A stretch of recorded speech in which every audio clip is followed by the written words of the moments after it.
भक्तामरपणते मौलिमणिप्रवाणा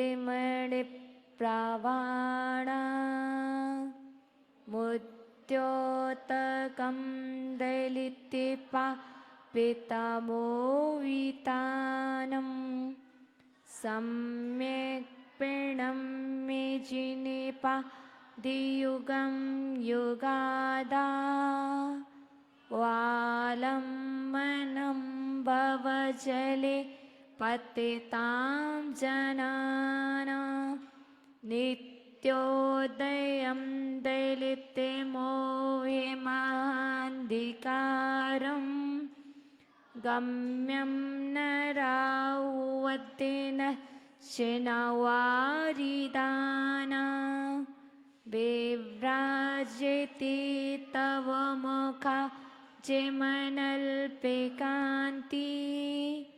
विद्योतयज्जगदीपो ऋषसाङ्कविम्बम्।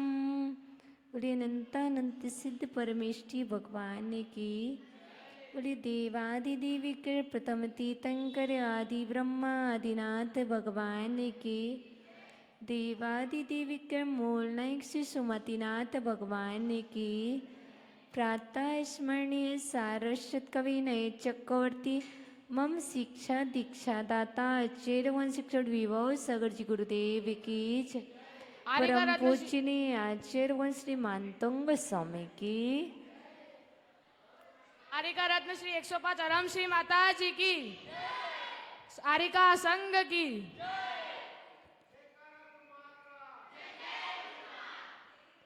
कल हम सभी ने 17वें नंबर का बुक को जाना था, जिसमें कहा था, हे भगवान आपकी महिमा सूर्य से भी अधिक है। आप कभी अस्त नहीं होते हैं और ना ही राहु के द्वारा ग्रसी जाते हैं।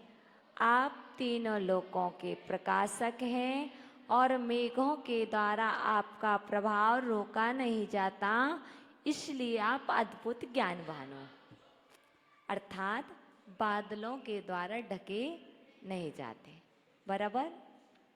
एक कल अपन सभी ने जाना था कि भगवान जो हैं उनकी महिमा सूर्य से भी बहुत अधिक है।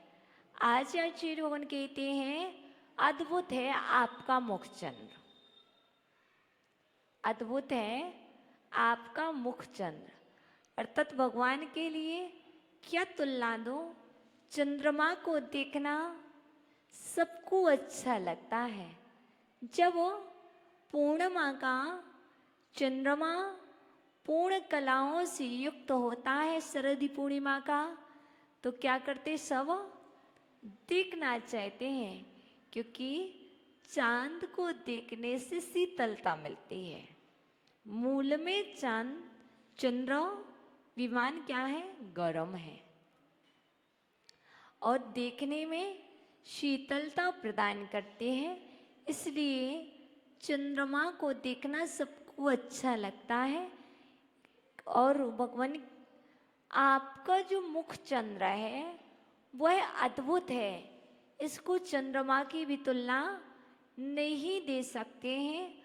और यह जो 18वां नंबर का काव्य है, यह शत्रुओं को स्तंभित करने वाला, स्तंभ समझते हैं, स्तंभित कीलित करने वाला, रोकने वाला और विजयी बनाने वाला, संपूर्ण मनोरथों की सिद्धि कराने वाला यह काव्य है।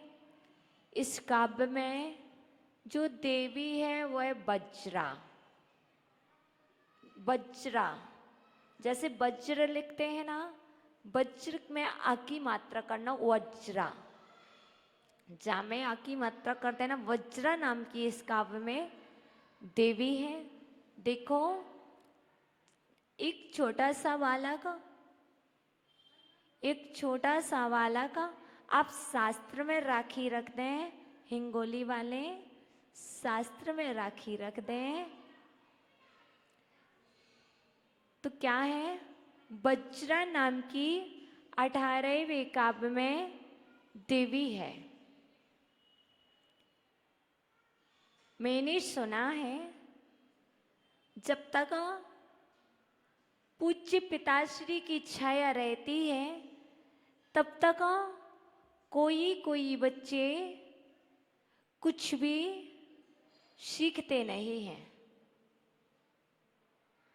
जब तक माता पिता की छाया बनी रहती है तब तक उनको यूं लगता है मुझे क्या करना। सत्य है ना, सत्य है ना। जैसे हम, क्योंकि जब तक गुरुजी की छाया वही रहते तब तक हम सोचते थे क्या करना, क्यों पढ़ना, क्यों मेहनत करना। ऐसे ही जब तक पिताजी की छाया रहती है तो बच्चे क्या कहते हैं, चलो खूब ऐश करो। पिताजी कितना भी कहें बच्चों, भैया छोटे भैया आपसे ही कह रहे, पिताजी कितना भी कहे तुम्हारे कि तुम पढ़ो, पर तुम पढ़ने वाले, और हम श्री कितना ही कहे कि आगे देखो, तुम देखने वाले नहीं हो। क्यों? क्योंकि जब तक तुम्हारे सिर पर नहीं बीतेगी तब तक तुम सुनने वाले नहीं हो। ऐसे ही एक बालक भद्र कुमार, पिताजी बहुत कहते थे बेटा पढ़ ले, बेटा पढ़ो, मंदिर जाओ, पर नहीं समझता था। पिताजी मंत्री थे और बेटा मंत्री पुत्र को भी लिखना नहीं आता था। कितना भी पिताजी ने 12 वर्ष तक वह मंत्री पुत्र भद्र कुमार पिताजी की गोदी में खेलता रहा, पर उसने कुछ भी नहीं सीखा। क्योंकि एक बात तो सभी को मालूम है, किसकी जीवन में कब अशुभ कर्म का उदय आ जाए ये किसी को भी मालूम नहीं है। और ऐसा ही हुआ, जैसे ही बालक 12 वर्ष का हुआ और पिताजी ने कहा बेटा सीख लो कुछ, पर बेटा नहीं सीखा तो पिताजी ने कह दिया जाओ तुम इन जानवरों की रक्षा करो। क्या करोगे जब तुम्हें पाठशाला में शांति से नहीं बैठना है, तुम्हें पढ़ाई नहीं करना, तो क्या कहेंगे, जाओ बाहर जो जानवर घूम रहे हैं ना उनकी रक्षा करो, पिताजी ने कह दिया। और वह बालक 4 वर्ष तक क्या करता रहा, उन जानवरों की रक्षा करता रहा, उनकी ही देखभाल करता रहा। और जैसे ही वह बालक 16 वर्ष का हुआ और अकस्मात उसके पिताजी का देहावसान हो गया। पिताजी चले गए हैं, माँ अकेली है और पुत्र है। माँ बेटे को समझा रही, बेटा तेरे पिताजी गुजर गए हैं, तेरे पिताजी मंत्री थे और तू मंत्री पुत्र है। अब तुझे मंत्री पद का भार वहन करना होगा, तुझे राजा मंत्री बनाएगा। माँ ने कह दिया पिताजी गुजर गए हैं, अब मंत्री पद का भार तुझे वहन करना होगा, राजा तुम्हें मंत्री बनाएगा। सच है ना? राजा का बेटा कौन बनता है? राजा। मंत्री का पुत्र कौन बनता है?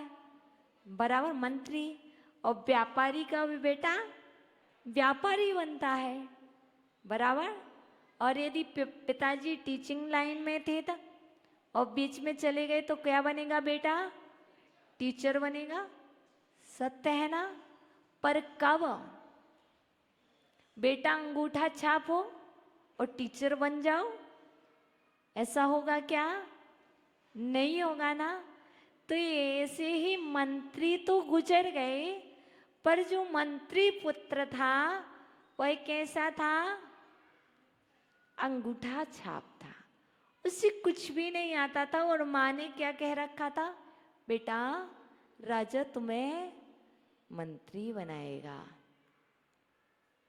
उसने कभी राज दरबार तो देखा नहीं था। और पिताजी के गुजर जाने के बाद राजा ने बुलवाया कि मंत्री पुत्र को बुलाया जाए, और वह राज दरबार में जाता है। जो कभी ना गया हो तो कैसा जाएगा? क्योंकि जानवरों के बीच में रहने वाला क्या राज दरबार में जाने का पात्र होता है? जो कभी मंदिर ना आया हो, जो कभी गुरु चरणों में ना आया हो, वो क्या जाने कि गुरु चरणों में कैसे जाना पड़ता है, गुरु जी के पास जाकर के कैसे नमस्कार करना पड़ता है, कैसे बैठना पड़ता है, कैसे बात करना पड़ती है, कैसे अर्घ समर्पण करना पड़ता है? जानेगा क्या? नहीं। ऐसे ही वहाँ मंत्री पुत्र ने कभी राज दरबार देखा नहीं था। माँ ने कहा था कि तुम मंत्री बनोगे, राजा तुम्हें मंत्री बनाएगा। और वह पुत्र राज दरबार में पहुंचता है और उसने एकदम से देखा, ये तो कितने अच्छे से मतलब बोल रहे सब लोग हैं, मेरे को तो पल्ले में नहीं पड़ती कोई बात। तो वो राज दरबार में पहुंच करके कहाँ बैठा राकेश भैया? जैसे आप सभी यहाँ बैठे ना, लेकिन वो मंत्री पुत्र कहाँ बैठा राज दरबार में? वहां पर देखो, उस कांटे में बैठ गया। जैसे गाय, बकरी, भेड़ क्या करती है? एक साइड का स्थान देख करके कोने में बैठ जाती। ऐसे ही वो भद्र कुमार राज दरबार में गया। कहाँ बैठा? एक कोने में बैठा। राजन ने पूछा, ये भद्र कुमार तुम और यहां बैठे हो? शायद पिताजी की गुजर जाने के बाद तुम ऐसे बैठे हो। भद्रो, उठो, मैं एक बात पूछूं। पिताजी तो गुजर गए हैं, अब मैं सोचता हूं कि मंत्री तुम्हें बनाया जाए, तो क्या आप मंत्री पद का भार वहन कर पाएंगे? तो कहता है, हाँ राजा, मेरी माँ ने कहा था पिताजी गुजर गए हैं, अब राजा तुम्हें मंत्री बनाएगा। तो क्या ये सब वातावरण बात हुई? यदि राजन के पास यदि बात करनी थी तो कैसे करना थी? यदि कोई पढ़ा लिखा होता तो कैसे करता? तो फिर क्या होता? ऐसी बात तो नहीं करता। फिर क्या होता है? राजन ने दूसरा क्वेश्चन किया तो कहता है भद्र कुमार, राजन, मैं मंत्री पद का भार वहन नहीं कर पाऊंगा, आप तो मुझे आजीविका चलती रहे, मुझे कोई काम बता दो, मेरी आजीविका चलती रहे, मुझे ऐसा कोई काम दे दो। राजन ने कोई काम नहीं दिया। क्या कह दिया? मेरे यहाँ पर असभ्य एवं अशिक्षित लोगों के लिए राज दरबार में कोई जगह नहीं है, क्योंकि जब तक माता पिता कितना भी समझाएं, बच्चे को समझ में नहीं आता है। मेरी गुरुजी मुझे कितना भी समझाए, मुझे समझ नहीं आएगा। जब भी बच्चों को और शिष्यों को यदि ठोकर बाहर से लगती है, तभी वो समझ पाते हैं। जब तक पिताजी 16 वर्ष तक कहते रहे, बेटा पढ़ लो, लिख लो, सीख लो, तब तक बेटा नहीं समझा। जिस दिन उस बालक को राज दरबार में राजा के बात की ठोकर लगी, मेरे यहाँ पर असभ्य एवं अशिक्षित लोगों को कोई स्थान नहीं है, चलो निकल जाओ अभी राज दरबार से। अब क्या होगा? अब क्या होगा? तब मालूम चलेगा। पिताजी जो कहते थे बहुत अच्छा कहते थे। अब चरण पकड़ रहा है राजन के, राजन मुझसे गलती हो गई। मेरे पिताजी कहते थे पढ़ ले बेटा, पर मैंने नहीं पढ़ा। दया करो, कृपा करो, मैं भूखा मर जाऊंगा, मैं क्या करूंगा। लेकिन राजन सुनने वाला है क्या? नहीं, जब तक तेरा पुण्य था तूने माता पिता की छाया में पूरा भोग लिया है, अब तो तेरा पाप कर्म का उदय आ गया है।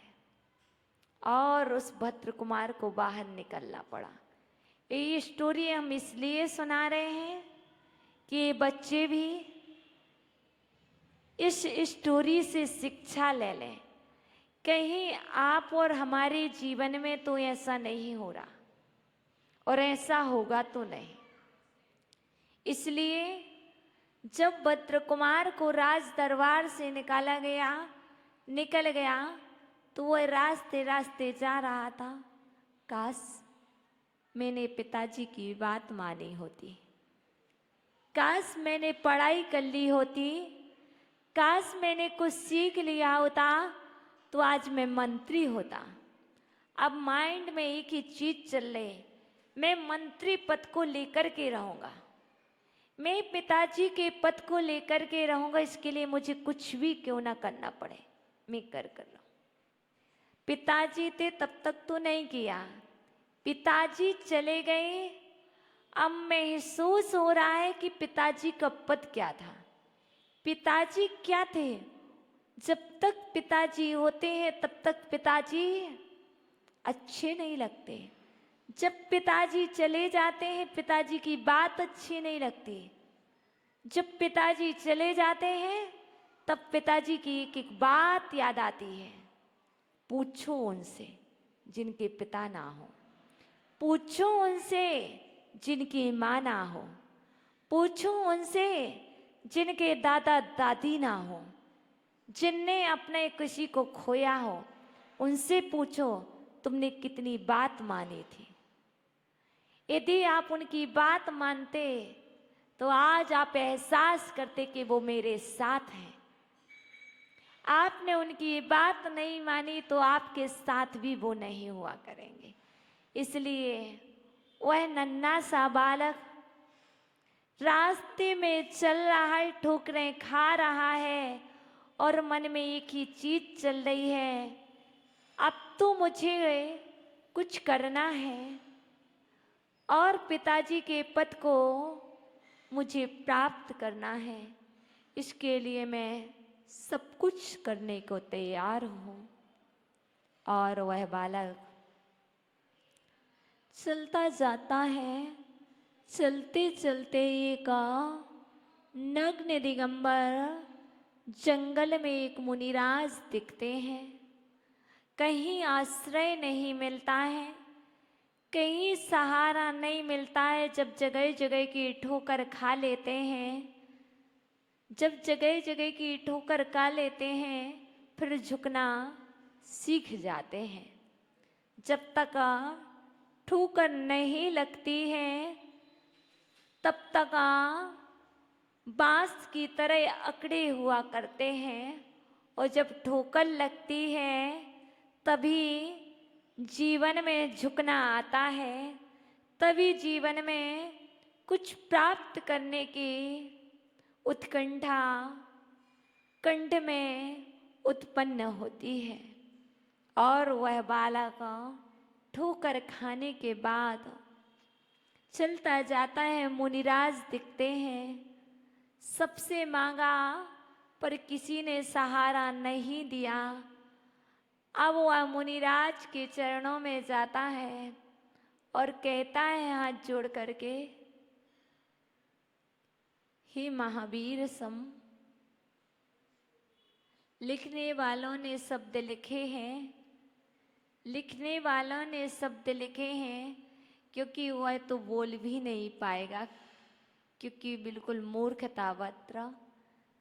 तो जिन्होंने कहानी लिखी है वह उस बालक की प्रस्तुति दर्शाते हुए कहते हैं, हे महावीर सम महावीर के लघुनंदन, हे दिगंबर तपोधन, आप जगत के पालनहारे हैं, जगत के जीवों के कर्ता हैं, आप क्षमाशील हैं, आप मेरी भी पुकार सुनो। और वह मुनिराज उस भद्र कुमार की करुणामयी आंतरिक पीड़ा को समझ करके कर्णों से श्रवण कर रहे थे और मुनिराज का चित्त दयामय हुआ और मुनिराज ने कहा,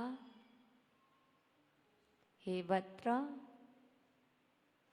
गलती तो हुई है, पर एक काम करो, अब उस गलती को सुधार लो।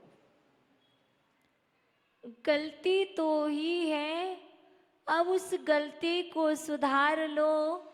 यदि नहीं सुधारोगे तो जैसी ठोकर अभी तक खाते आ रहे हो सकता है इससे भी अधिक आपको ठोकर खानी पड़े। और वह भद्र कुमार स्वीकार करता है, हे महामूर्ति, कहिए मुझे क्या करना होगा?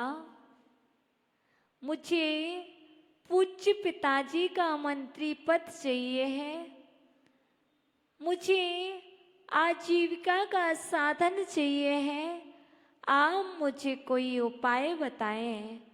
और मुनिराज ने कृपा दृष्टि कर कर कहा, भगवान पर श्रद्धान करो,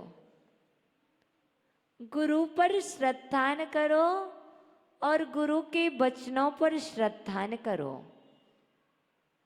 शास्त्र में जो कहा है वह सत्य है।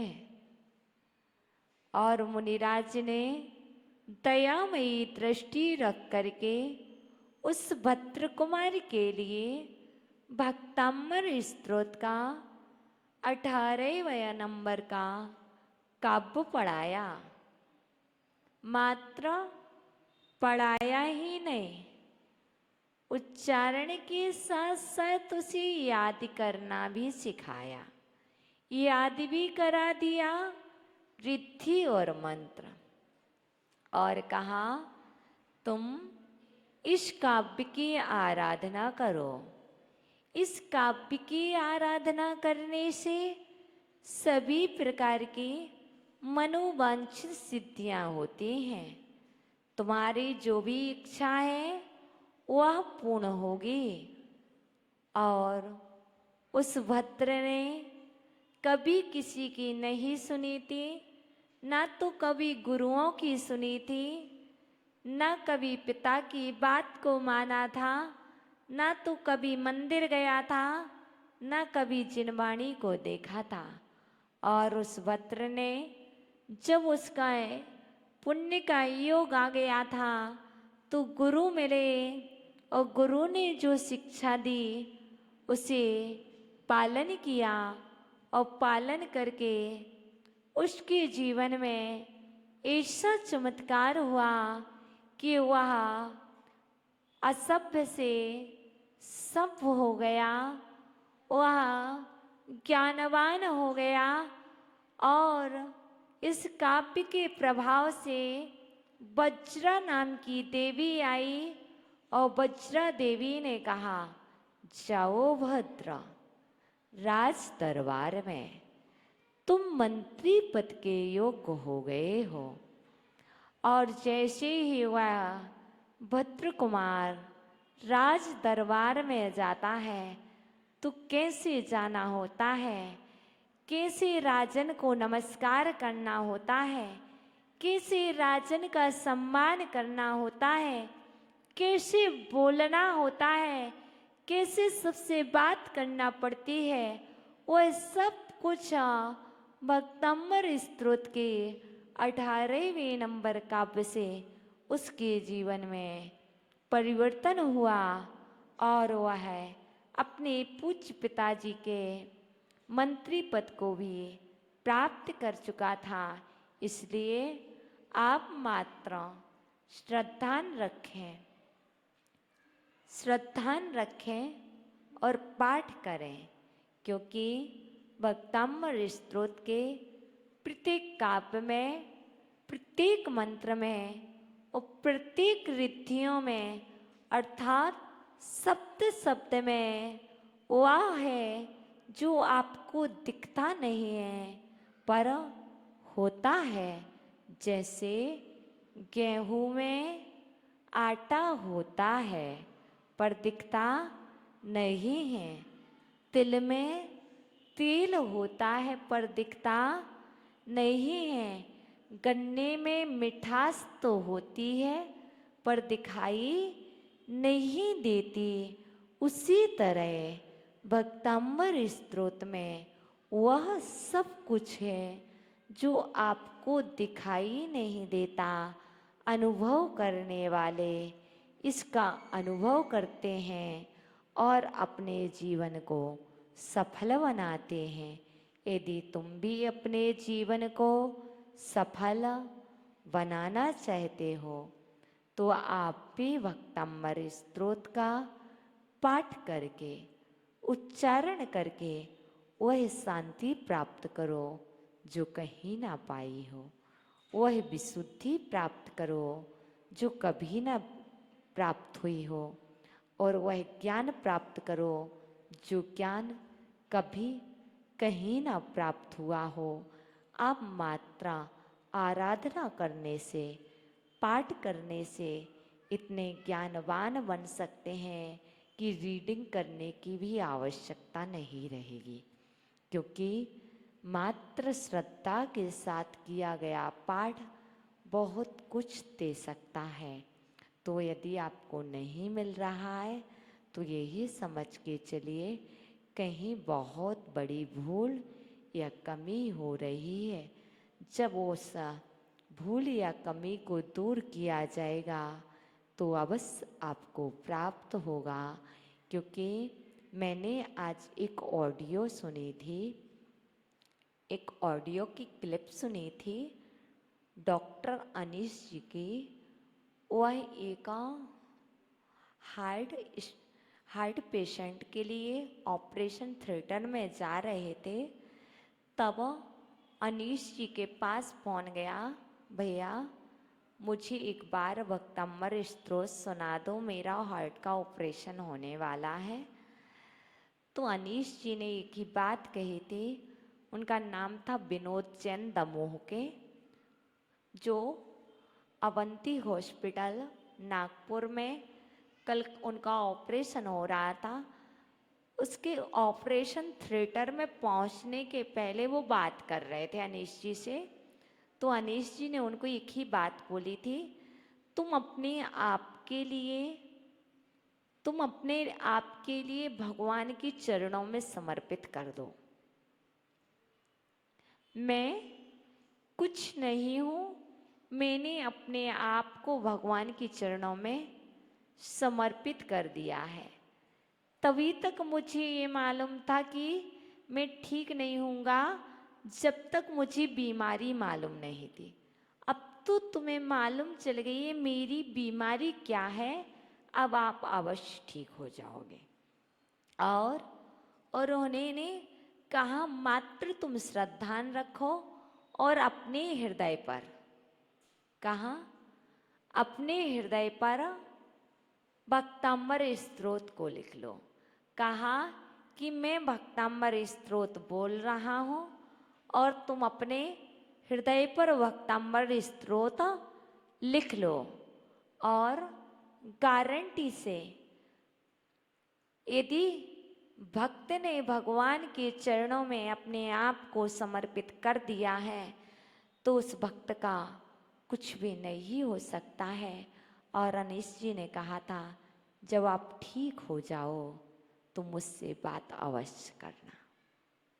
इसलिए इसी तरह आप भी कुछ मत सोचिए, कुछ विचार मत कीजिए, जो होगा प्रभु करेंगे, उन्हीं के हाथ में है मेरी डोर, वही जाने, मात्र आप तो श्रद्धा रखें। मैं आपको ये पर्टिकुलर काव्य नहीं बता रही हूँ, 48 काव्य हैं जिसको जो काव्य शुद्ध तरीके से पढ़ना आए, शुद्ध रीति से शुद्ध भावों से पढ़ सके, वह काव्य उसके लिए महत्वपूर्ण है। काव्य तो 48 हैं लेकिन सारी काव्य मास्टर की हैं। सारे काव्यों में वह ताकत है सब कुछ करने की, सब कुछ करने में समर्थ हैं। जैसे नमोकार मंत्र ही सभी मंत्रों में महामंत्र है, ऐसे ही सभी स्तोत्रों में भक्तामृत स्तोत्र ही महान स्तोत्र है। इसलिए आप श्रद्धा भक्ति के साथ अच्छे से पाठ करें और अपने जीवन को धन्य बनाएं। ये 18वां जो काव्य है शत्रु सैन्य स्तंभक, एवं जो बड़ी बड़ी सेनाएं भी युद्ध कर रही हो तो उन सबको बस में करना हो तो मात्र कुछ लेने की आवश्यकता नहीं पड़ती है। काव्य का पाठ करो, सब कुछ संभव है।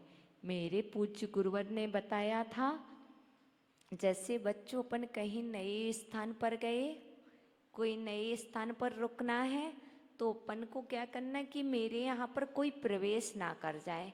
कभी कभी ऐसा होता है जैसे हम लोग जंगल में रुकते हैं तो पूज्य गुरुवर कहते हैं कि जंगल में भी जानवर ना आ जाए, स्नेक ना आ जाए, बिच्छू ना आ जाए।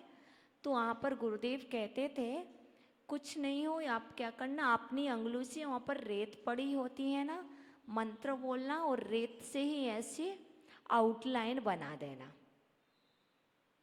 जैसे ये पूरा हॉल है, इस हॉल में कोई ना आए तो गेट पहले है ना, उस गेट पर क्या करना, मंत्र बोलना और काव्य जो भी आपको बोलना और आउटलाइन बना देना। अब उस आउटलाइन के अंदर कोई भी नहीं आ सकता। जैसे सीता के लिए लक्ष्मण रेखा खींच गए थे ना, खींच गए थे कि सीता को बोल गए थे इसे रेखा के बाहर नहीं जाना, खतरा है। वैसे ही आपने यदि राख देखी ना, राख से या पीली सरसों से, उड़द से आपको डर लग रहा तो पहले से आपने आउटलाइन बना दी है। कोई मंत्र नहीं आए चिंता मत करना, आप नमोकार मंत्र को बोलना और आउटलाइन बना देना।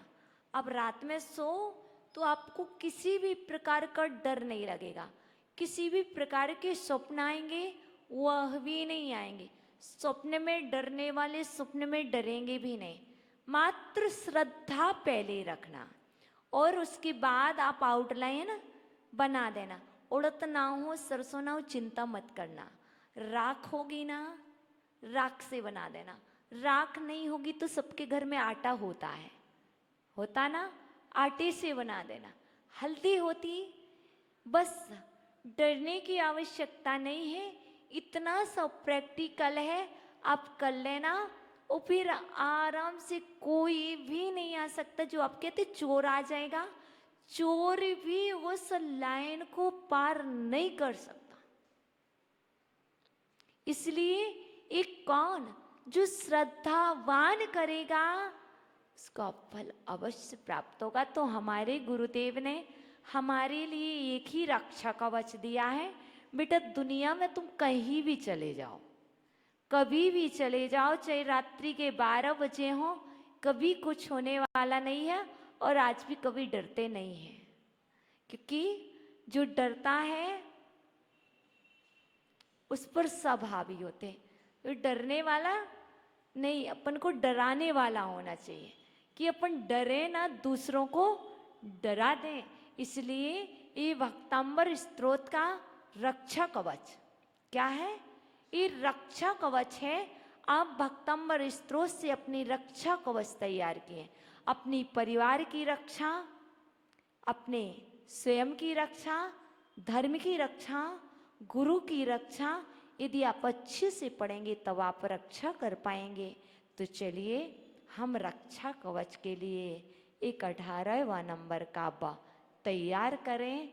आज मात्र अपन को रक्षा करने के लिए 18 नंबर काव्य को तैयार करना है। इस काव्य से अपन सबकी रक्षा होगी। नित्योदयम दलितो मोह महांधकारम गम्यम न राहो वदनस्या न वारिदानाम विभ्राजते तौ मुखावचा मनल्पकांति विद्युतयचा जगदा पूर्व ससांक बिंबम नित्योदयं दैलित्यमोहमहान्धिकारम्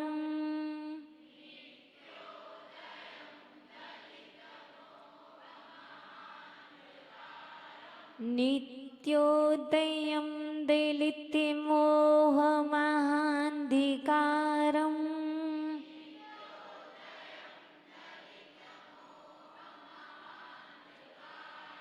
गम्यं न राहुवदनस्य न वारिदानाम्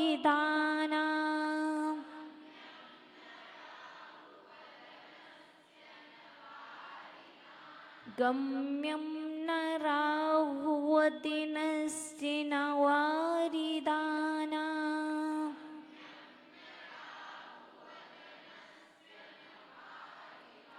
विव्राजति तव मुखाब्जिमनल्पिकान्ति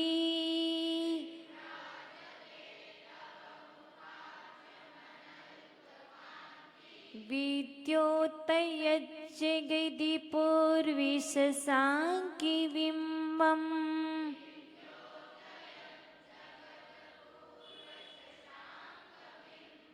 सभी भैया लोग उच्चारण करेंगे।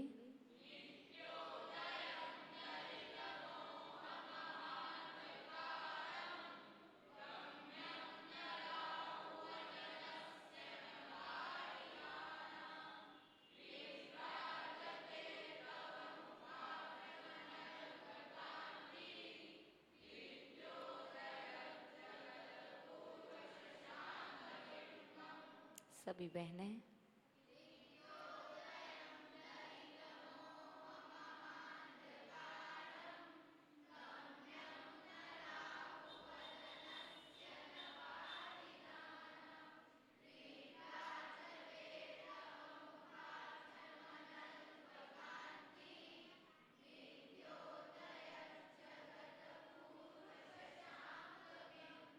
अर्थ भावार्थ को याद करने की कोशिश करेंगे। हे भगवान, आपका मुख कमल तो एक अद्भुत चंद्रमा के समान है।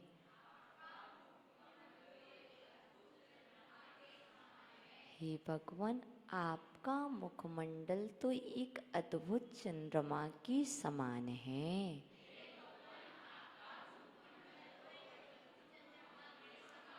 हे भगवान, आपका मुखमंडल तो एक अद्भुत चंद्रमा के समान है।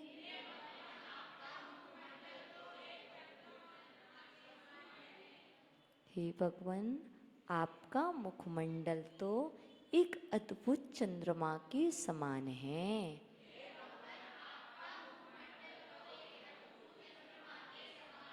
जो सदा उदित रहता है। हे भगवान, आपका मुखमंडल तो एक अद्भुत चंद्रमा के समान है जो सदा उदित रहता है।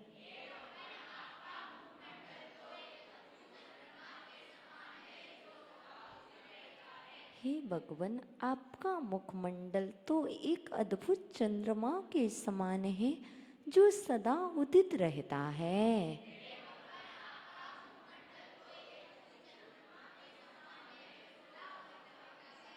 हे भगवान, आपका मुखमंडल तो एक अद्भुत चंद्रमा के समान है जो सदा उदित रहता है।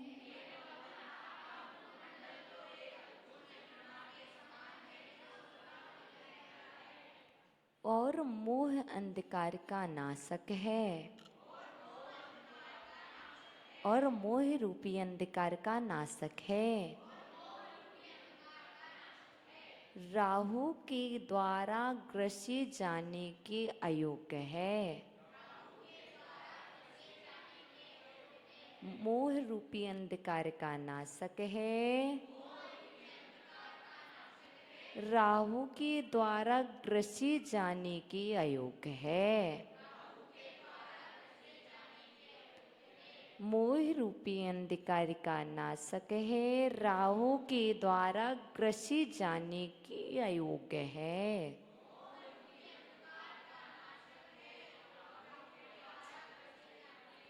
हे भगवान, आपका मुखमंडल तो एक अद्भुत चंद्रमा के समान है जो सदा उदित रहता है। मोह रूपी अंधकार का नाशक है और राहु के द्वारा ग्रसे जाने के अयोग्य है।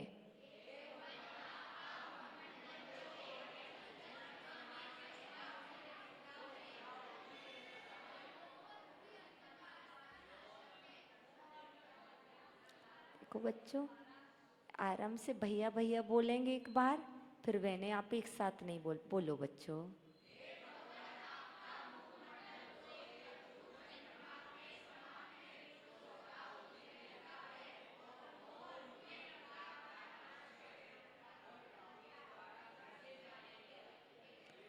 बहुत अच्छा। त्रिभुवन प्रकाशी है, तीनों लोकों का प्रकाशक है। तीनों लोकों का प्रकाशक है और मेघों के द्वारा ना ढकने के योग्य है। तीनों लोकों का प्रकाशक है और मेघों बादलों के द्वारा ना ढकने के योग्य है। ढकने के योग्य नहीं है। तीनों लोकों का प्रकाशक है, बादलों के द्वारा ढकने के योग्य नहीं है और अनंत कांति का धारक है। याद हो गई? ये विशेषताएं याद करना है। सबसे पहला, आपका मुखमंडल एक अद्भुत चंद्रमा के समान है, एक विशेषता। और दूसरी, सदा उदित रहता। दूसरी, तीसरी, मोह राहु के द्वारा ग्रसी जाने के अयोग्य है। तीन विशेषताएं। चौथी विशेषता, मोह रूपी अंधकार का। चौथी विशेषता, त्रिभुवन, पहले बोल दिया ना वो, तीनों लोकों का प्रकाशक है और बादलों के द्वारा ना ढकने योग्य नहीं है।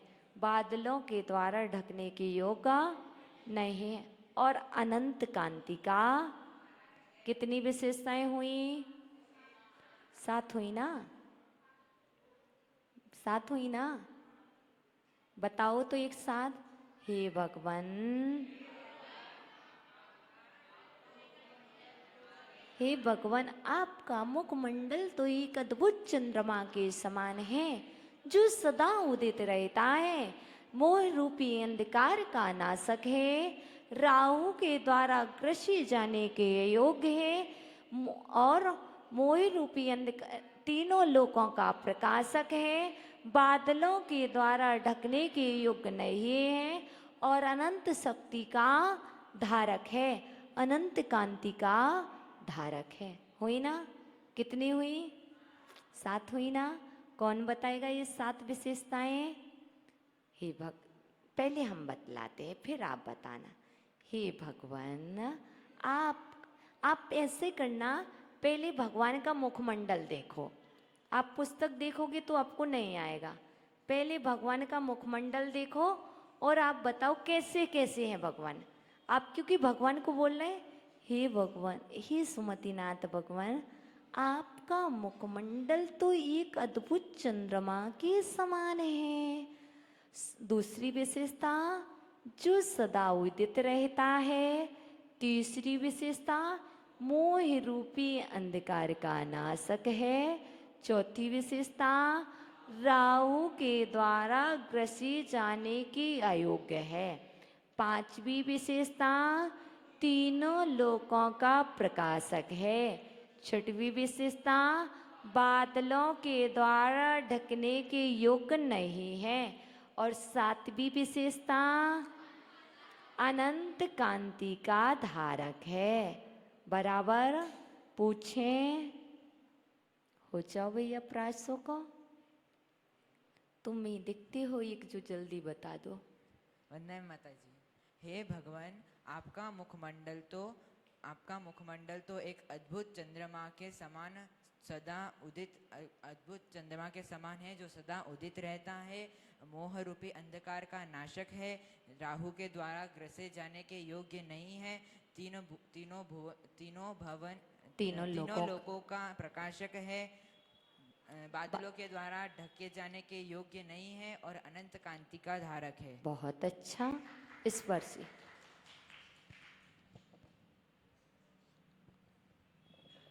वंदामी माता जी।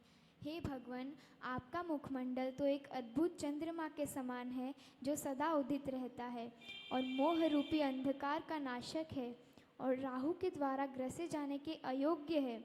आप तीन लोकों का प्रकाशक है और मेघों के द्वारा ढके जाने के योग्य नहीं है और अनंत कांति का धारक है। बहुत अच्छा। आ जाओ, खड़े हो जाओ। सबको अच्छा लगा तो ताली बजा दो। वंदा में माता जी। हे भगवान, आपका मुखमंडल तो एक अद्भुत चंद्रमा के समान है, जो सदा उदित रहता है। राहु के मोह रूपी अंधकार का नाशक है। राहु के द्वारा ग्रस्त जाने के योग्य नहीं है। और तीनों लोगों का प्रकाशक है। बादलों के द्वारा ढके जाने के अयोग्य है और अनंत कांति का धारक है। बहुत अच्छा। निलय, खड़े हो जाओ।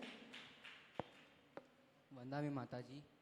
हे भगवान, आपका मुखमंडल तो एक अद्भुत चंद्रमा के समान है, जो सदा उदित रहता है। मोह रूपी अंधकार का नाशक है। राहु के द्वारा ग्रसे जाने के अयोग्य है। तीनों लोकों का प्रकाशक है। बादलों के द्वारा ढके जाने के अयोग्य है। अनंत कांति का के धारक है। अनंत कांति का धारक है। बहुत अच्छा। और कौन बताएगा? द्रव्य, खड़े हो जाओ। वंदामी माता जी। हे भगवान, आपका मुखमंडल तो एक अद्भुत चंद्रमा के समान है, जो सदा उदित रहता है। कर्म मोह रूपी अंधकार को नाश करने वाला है। राहु के द्वारा ग्रसे जाने के अयोग्य है।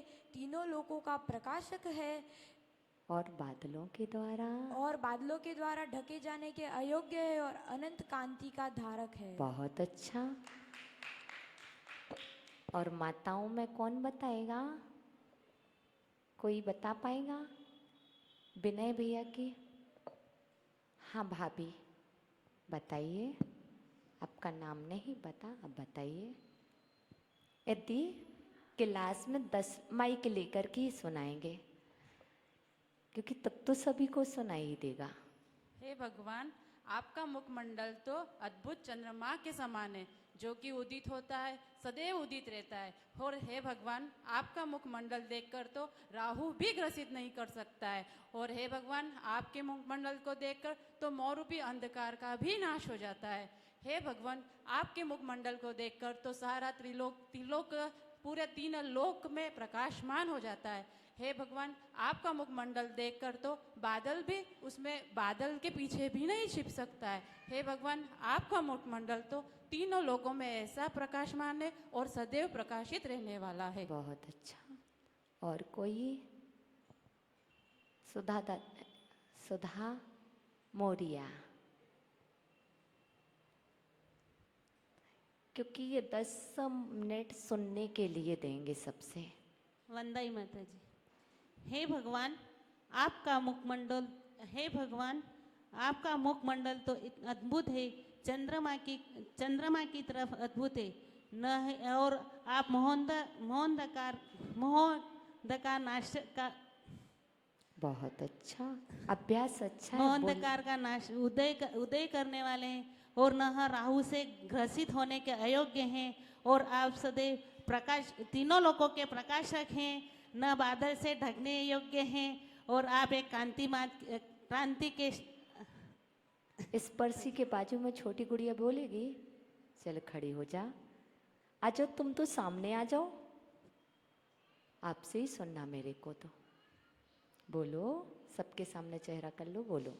वंदामि माता जी।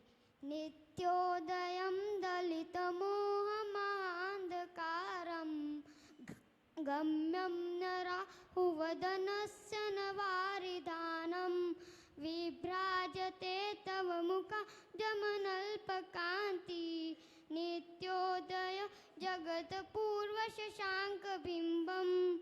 हे भगवान मेरे को तो है ना सिर्फ यही याद हुआ। बहुत अच्छा, कोई बात नहीं, कल आप इसको भी याद करके आना। ओम ह्रीम अर्हम, ओम ह्रीम अर्हम, नमो व्युव इड्ढी पत्ताड़म, नमो व्युव इड्ढी पत्ताड़म ज्रौम ज्रौम नमः। ये आज की रिद्धि है और इसमें मंत्र आज के 3 हैं जो आप ही यंत्र में देख लेंगे। हमने आपको स्टोरी बताई, इसमें 3 मंत्र हैं। अब जैसे हमने आज आपको बताया था कि आउटलाइन बनाना पड़ती है, तो वो कैसे है उसका भी इसमें मंत्र है, यंत्र में ही वो सभी मंत्र रहते हैं। कैसे करना वो हम आपको समय पर बताएंगे। और जो बच्चे सभी याद कर रहे हैं, मैंने देखा 5 से 6 लोग, एक दक्ष भी याद कर रहा है। तो जो अर्थ याद करने वाले हैं ना, वो अपने शुरू से लेकर 11 से तो तैयार ही हैं सबके, 1 से 10 तक के अर्थ अच्छे से याद कर लेंगे, है ना। बाकी आपको 11 से लेकर के 18 तक के हमने आपको कंप्लीट कराए हैं, आगे हम पूरे आपको कंप्लीट कराएंगे। मात्र 10 जो नहीं करा पाए हैं उनको आपको अच्छे से तैयार करने का पुरुषार्थ करना है। जिनवाणी स्तुति करेंगे।